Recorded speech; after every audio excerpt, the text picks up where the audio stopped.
Muy bien, entonces revisamos que teníamos diferentes tipos de valores máximos y mínimos y en este caso vamos a seguir retomando este concepto, nada más recordando que el máximo, el punto más máximo en toda la función, incluido dentro del intervalo, que a veces no es un máximo por punto crítico, sino por restricción de el dominio, se le llama máximo absoluto y el mínimo absoluto sería aquel que es mínimo por entre todas las funciones, incluido cuando éste sale de una restricción del dominio. Todos los que se hablan de puntos críticos son entonces máximos y mínimos relativos. Entonces, continuando sobre este enfoque de máximos y mínimos relativos, entonces nosotros encontraríamos que aquí en este punto tenemos un mínimo relativo. Aquí no tenemos ni máximo ni mínimo relativo, este punto es un punto de inflexión, entonces no aplica ninguno de ellos dos. Aquí tendríamos un máximo relativo, así como en este punto de aquí tendremos un mínimo relativo.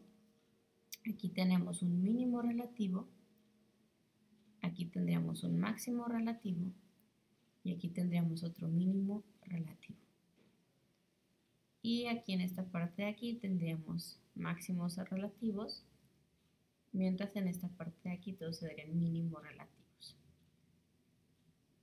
Una vez que tenemos identificados puntos máximos y mínimos relativos, entonces ya revisamos cuál de ellos es el máximo absoluto o el mínimo absoluto y si hay una restricción por cuestiones de restricciones del dominio que nos ayuda a encontrar otro máximo o mínimo absoluto. Otro punto importante es reconocer los tipos de puntos críticos. Tenemos puntos críticos que vienen de la primera derivada igual a 0, pero también tenemos puntos críticos por esos valores donde la función no es diferenciable, que quiere decir que cambia drásticamente, no suave, de pendiente positiva a negativa. Entonces, aunque no hay una transición que cruce por el 0, sí hay un punto que nos genera un punto crítico, aunque no sea diferenciable. Entonces, estos puntos críticos no van a salir de la primera derivada igual a 0, sino por tener conceptos o conocimientos del comportamiento de la función. En este caso tendríamos un punto crítico que sería un mínimo relativo que sale de conceptos de derivadas, que por eso se le llama estacionario, y tendríamos un punto no estacionario porque no cruza por una pendiente cero, sin embargo si hay un cambio brusco entre las tasas de cambio y por lo tanto también sería un punto crítico. Tenemos otros puntos críticos que son los puntos de inflexión, cuando cambia de cóncavo hacia abajo a cóncavo hacia arriba, o cuando cambia de cóncavo hacia arriba a cóncavo hacia abajo, ¿sí? Y de igual manera, en estos puntos donde tenemos que está también cambiando la concavidad, en este caso de cóncavo hacia arriba hacia cóncavo hacia abajo y de abajo hacia arriba. En este caso es cambio siendo creciente, este es cambio siendo decreciente, es cóncavo hacia abajo y luego cóncavo hacia arriba, y esta es creciente, cóncavo hacia arriba primero y luego cóncavo hacia abajo, y esta negativa. Y en este caso todos estos son puntos críticos, diferentes tipos de puntos críticos que a veces nos dan máximos y mínimos y otras veces simplemente nos están diciendo que tenemos un cambio en la forma en la que va creciendo o decreciendo.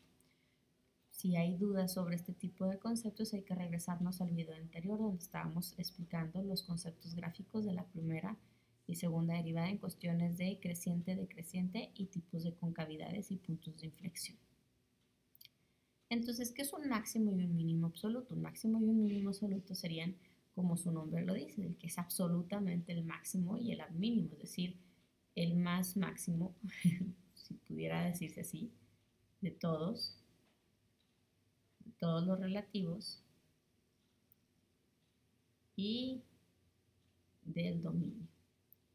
Y lo mismo sucede para el mínimo. Entonces, en este caso, si nosotros revisamos todo el dominio, este punto de aquí sería un mínimo absoluto. ¿Por qué?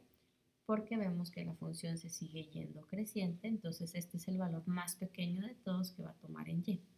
En este caso, la recta que va de menos infinito a infinito, vemos que siempre va creciendo, entonces en realidad nunca toca un mínimo, ni toca o alguna vez un máximo. Entonces en este caso no tiene máximos ni mínimos absolutos.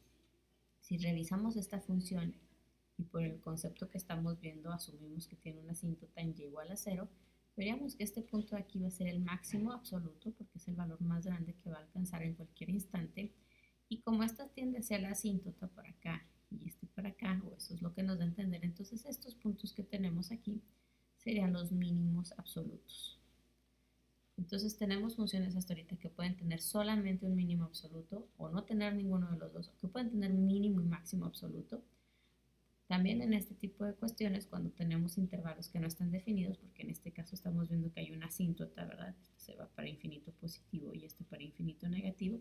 Entonces aquí de nuevo cuenta no hay máximo ni mínimo absoluto, porque la función se va creciendo hasta infinito y esta se va decreciendo hasta infinito y nunca llega a tocar estos valores. Sin embargo, cuando nosotros restringimos el dominio a un intervalo cerrado, no abierto, entonces nos damos cuenta que este de aquí es el valor de y más pequeño, por lo tanto este sería un mínimo absoluto, y este valor de y sería el más grande de todos que va a alcanzar, entonces este sería un máximo absoluto. Aunque sigue siendo una recta, el hecho de haberla acotado a un intervalo cerrado me permite entonces ya tener un mínimo y un máximo absoluto.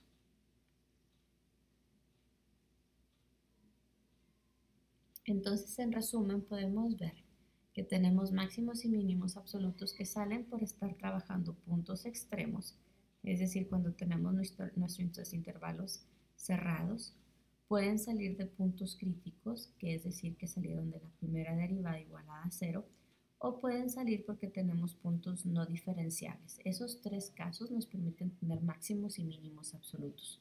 Los máximos y los mínimos relativos solamente salen de la primera derivada igualada a cero. Entonces, en este punto de aquí podemos tener o máximos y mínimos absolutos o relativos. Pero en este caso de aquí, si estamos en este, a fuerzas va a ser un máximo absoluto o un mínimo absoluto. No puede ser máximo, mínimo, relativo. Y lo mismo sucedería en esta parte de aquí.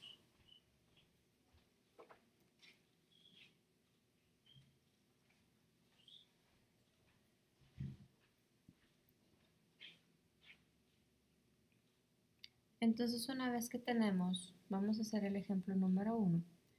Y si se fijan,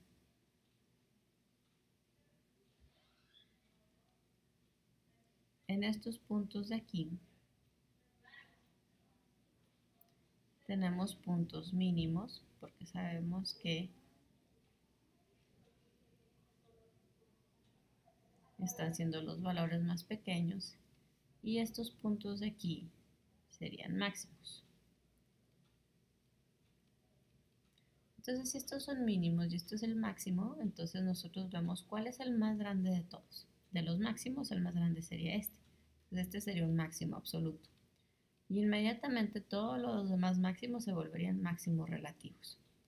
Lo mismo sucede con los mínimos. Nosotros observamos y vemos que este y este son los más mínimos de todos. Entonces, estos serían mínimos absolutos, aunque tenemos dos mínimos absolutos, y inmediatamente todos los demás mínimos se vuelven mínimos relativos. Si nosotros vemos este ejercicio de aquí, entonces veríamos que este es un punto máximo, este también y este también.